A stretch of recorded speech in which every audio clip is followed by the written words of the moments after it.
আসসালামু আলাইকুম প্রিয় দর্শক, চলে আসলাম আজকে এই মুহূর্তে খুবই গুরুত্বপূর্ণ একটি আবহাওয়ার খবর নিয়ে। তো প্রতিদিন নিয়মিত আবহাওয়ার খবর পেতে আমাদের চ্যানেলটি সাবস্ক্রাইব করে ভিডিওটি একটি লাইক দিয়ে অবশ্যই পাশে থাকবেন। আর আবহাওয়ার বড় পরিবর্তন ঘটেছে বাংলাদেশ এবং পশ্চিমবঙ্গের বিভিন্ন অঞ্চলে বর্তমানে রয়েছে আংশিক মেঘলা আকাশ নিয়ে আবহাওয়া। কোথাও কোথাও বৃষ্টিবাহী এবং কোথাও কোথাও মেঘাচ্ছন্ন, এবং এই সময় দেখা যাচ্ছে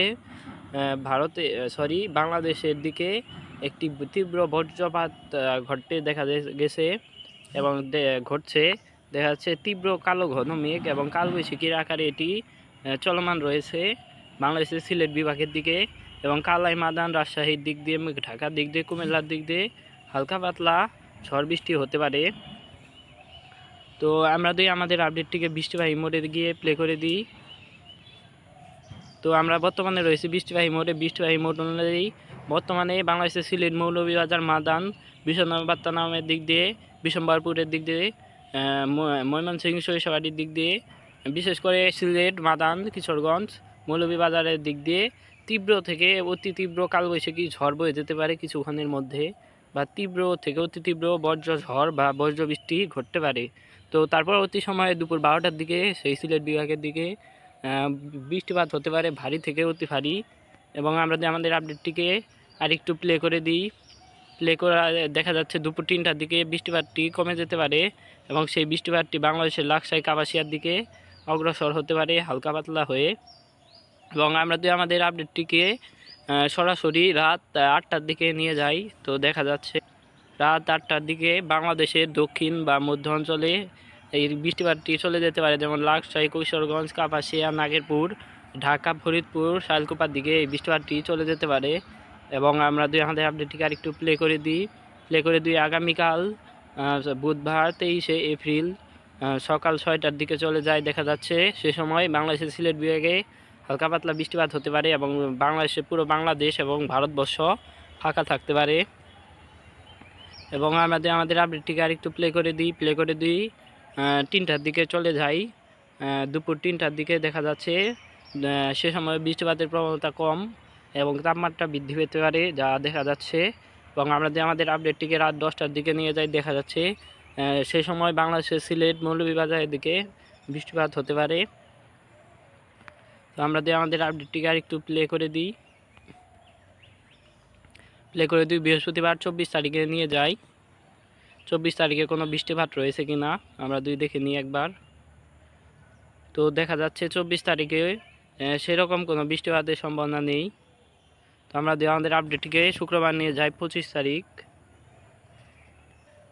তো 25 তারিখে দেখা যাচ্ছে 25 তারিখেও তেমন কোনো বৃষ্টিপাতের সম্ভাবনা নেই, হালকা পাতলা বৃষ্টিপাত হতে পারে হলেও। তো আমরা আমাদের আপডেটটিকে একদম লাস্টে নিয়ে যাই আমাদের আপডেটের। রাত 8টার দিকে চলে যাই আমরা। তো দেখা যাচ্ছে রাতের দিকেও বাংলাদেশের এবং ভারতের কোথাও তেমন একটা বৃষ্টিপাতের সম্ভাবনা নেই।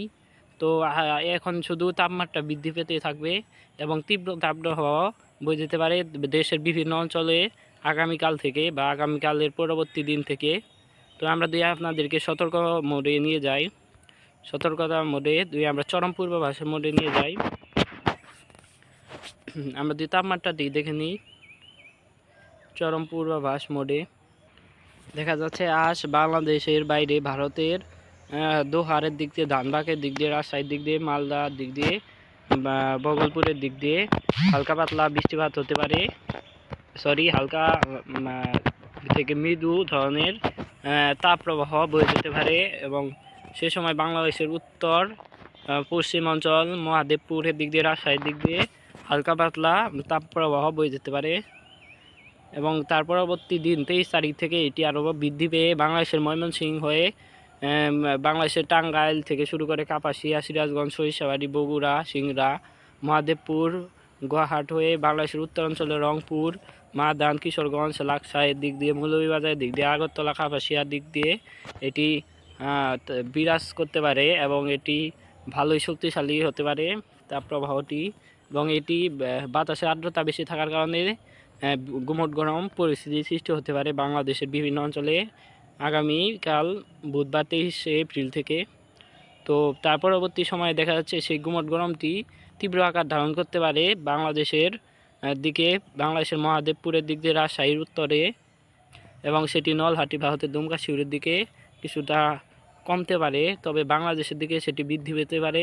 বাংলাদেশের ময়মনসিংহ, সরিষাবাড়ি, বগুড়া, সিরাজগঞ্জ, সিংড়া, নাগেরপুর, কাপাসিয়া, ঢাকা, আগরতলা হয়ে মৌলভীবাজার দিয়ে মাদানের দিক দিয়ে, গোহাটের দিক দিয়ে, বগলপুরের দিক দিয়ে, বালুরহাটের দিক দিয়ে রংপুর পর্যন্ত সেই তাপপ্রবাহটি অগ্রসর হতে পারে। এবং আমরা শুক্রবার 25 তারিখে নিয়ে যাই আপনাদেরকে। তো দেখা যাচ্ছে শুক্রবার সেটি আরও তীব্র আকার ধারণ করতে পারে। তো যেহেতু দিন এগোবে তাপমাত্রা বৃদ্ধি পেতে থাকবে। বাংলাদেশের বিভিন্ন অঞ্চলে দেখা যাচ্ছে গুয়াহাটির দিক দিয়ে, বাংলাদেশের গুয়াহাট, বগুড়া, সিংড়ার দিক দিয়ে, সিরাজগঞ্জ এর দিক দিয়ে, রাজশাহীর দিক দিয়ে, পাবনা, নাগেরপুর, ময়মনসিংহের দিক দিয়ে সেটি আরও বৃদ্ধি হতে পারে। মহাদেবপুর, বিশেষ করে মালদা, দুরিয়ানের দিক দিয়ে সেটি তীব্র আকার ধারণ করতে পারে। তো আমরা আমাদের এই আপডেটটিকে 26 তারিখে নিয়ে যাই। 26 তারিখে এমন থাকতে পারে, দেখা যাচ্ছে 26 তারিখে সেই মহাদেবপুর, মালদা, ভারতের দুরিয়ানের দিকে তীব্র থেকে অতি তীব্র আকার ধারণ করতে পারে সেই গুমট ব্যবসা গরমটি। তো আমরা আমাদের লাস্টে নিয়ে যাই আপডেটের, দেখা যাচ্ছে পরবর্তী সময়ে 28 তারিখ থেকে আবার 28 তারিখ আবার সেই গুমট গরমটি বিদায় নিতে পারে, এবং পরবর্তী সময়ে সেই গুমট গরমটি আবার বৃদ্ধি পেতে পারে। তো আমরা বৃষ্টিবাহী মোড়ে গিয়ে আজকের বৃষ্টির পরিমাণটি দেখে নিই, কোথাও কোনো বৃষ্টির সতর্কতা রয়েছে কিনা। দেখা যাচ্ছে কোথাও তেমন বৃষ্টির সতর্কতা নেই, শুধু বাংলাদেশের সিলেট বিভাগের দিকে বৃষ্টিপাত হতে পারে। আজ দেখা যাচ্ছে সতর্কতা মোডে বৃষ্টিপাতের সতর্কতা দিয়েছে সিলেট বিভাগের দিকে। তো তার পরবর্তী দিনগুলোতে দেখা যাচ্ছে তেমন কোনো বৃষ্টিপাতের সতর্কতা নেই। তবে 28 তারিখ ফের বাংলাদেশের ময়মনসিংহ থেকে শুরু করে ঢাকা, দোহারের দিক দিয়ে, ফরিদপুরের দিক দিয়ে, মালদার দিক দিয়ে, ঢাকা, নাগেরপুর, কাপাসিয়া, পাবনা, শাইলকুপার দিক দিয়ে, মেহেরপুর, ফরিদপুরের দিক দিয়ে, ঢাকার দিক দিয়ে, কিশোরগঞ্জ, মালদা, ময়মনসিংহ, সরিষাবাড়ি, সিরাজগঞ্জ, জামালপুর, টাঙ্গাইলের দিক দিয়ে, বগুড়ার দিক দিয়ে, গুয়াহাটের দিক দিয়ে, মহাদেবপুরের দিক দিয়ে, রংপুরের দিক দিয়ে, দুর্গাপুরের দিক দিয়ে, দুরিয়ানপুরের দিক দিয়ে বৃষ্টিপাতের পরিস্থিতি সৃষ্টি হতে পারে। তো এই ছিল আজকে আমাদের খুবই গুরুত্বপূর্ণ একটি আবহাওয়ার খবর। প্রতিদিন নিয়মিত আবহাওয়ার খবর পেতে আমাদের চ্যানেলটি সাবস্ক্রাইব করে ভিডিওটি দেখতে লাইক দিয়ে অবশ্যই পাশে থাকবেন। তো ধন্যবাদ।